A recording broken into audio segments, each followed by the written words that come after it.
taken by a farmer. We have already discussed the first step, that is preparation of soil.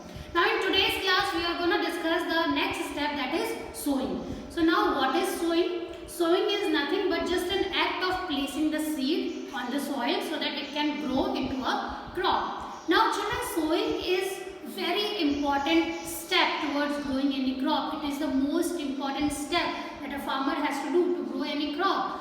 So for that it is very important that a farmer uses or anybody uses the best, clean and good variety of seed. Okay, unless and until the seed is not clean, the seed is not of good quality, the crop cannot be of good variety. Alright, so that is the reason why it is very important to select the good seeds from the bad seeds. Now, how it is possible to separate the good seeds from the damaged ones?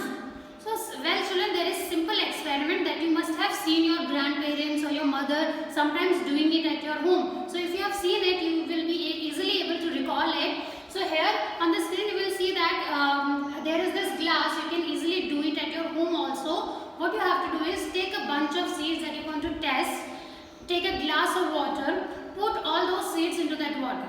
After some time you will notice that few seeds will float at the top while few seeds will sink at the bottom. So what do you think? Can you think of the reason why these seeds are floating at the top? Which seeds are lighter? The seeds which are sinking, they are lighter, or the seeds which are floating, they are lighter? Which one are lighter? Of course, the seeds which are lighter, they are floating. And can you think of why they are lighter? Because they are hollow from inside, there is nothing inside it. Why there is nothing inside it? Because they are damaged seeds. Yes, so it means that the seeds which are floating at the top, they are damaged seeds. They need to be removed. The seeds which are sinking at the bottom, they are of good quality and these seeds are to be used by a farmer or anybody to grow any crop. Alright, so this is the one way and this is very easy and the mostly used way of selecting good seeds from the bad seeds. Alright, now we have the good quality seeds. It is very important to know that what are the various tools which a farmer use to grow, for sowing. Alright, so we need to know that now the very first tool which is known as the traditional tool, which was mostly used by farmers during ancient time. Even nowadays also many farmers in the villages use the same technique. What it has is, it somewhat looks like the plow that we have discussed for preparation of soil. It somewhat looks like a plow, the setup somewhat looks like that only. The only difference is that in this traditional tool there is this funnel attached with the plow shaft. Okay, and seeds are being filled into this funnel and the seeds slowly moved from this pipe of the funnel, and this funnel has a sharp end and that end places the seed deep inside the soil. This is the first way of sowing the seed. Alright, so it has various parts as you will see on the next screen also. Its parts are, this is the ox or any animal, as I told you that the farmers may use camels, sometimes horses, cow, buffalo, any animal they have, but mostly they use ox.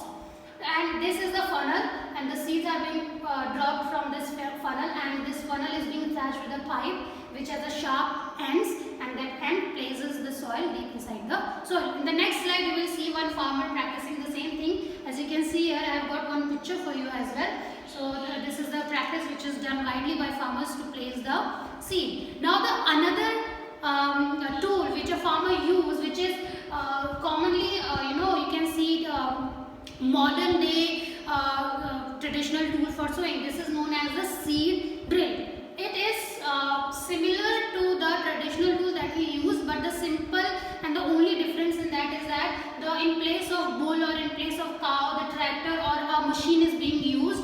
Other than that, they have a funnel which is quite bigger, and these are the sharp end tubes of the funnel, and it places the seed into the soil. It saves the time and labor of a farmer. If a farmer can use this machine, it will save the time and the labor also. And this seed drill device also makes sure that the seeds are being uniformly placed with the appropriate distance. Okay, now children, why I am saying that the seeds need to be placed at an appropriate distance?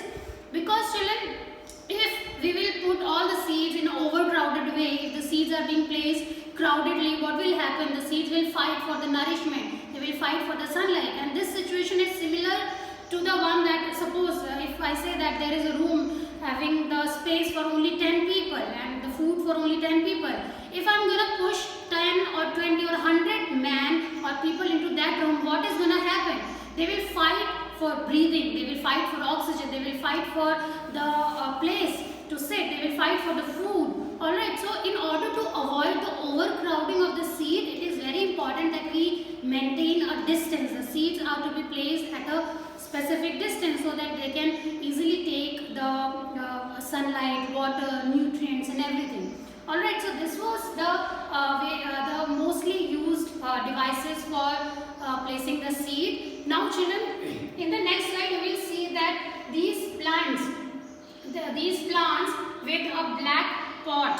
Have you seen your father or your parents sometimes bringing that plant of flower which is wrapped in a black paper? Your father brings it from the nursery and he manually transplant it into the garden. Alright, what do you think these plants are made up of? Are they not grown from a seed? Yes, of course they are again grown from a seed. But few plants, they need special attention, they need special care. So these are grown in the nursery first. Once they turn into a plant or a seedling or a sapling, then they are manually transplanted into a big field or a farm. The crops like paddy, rice what you call, is also grown in the same way. The plant of paddy or rice, they are grown in a nursery first, and once they turn into a plant or once they grow into a seedling, then they are manually transplanted into a bigger farm. So each and every plant is grown from a seed. Alright, so I hope everything is clear to you by now. We have discussed everything which is required for sowing of a farmer. If you understood everything, so there is homework for you. So you have to do that. So, and I will see you in my next class. Thank you children.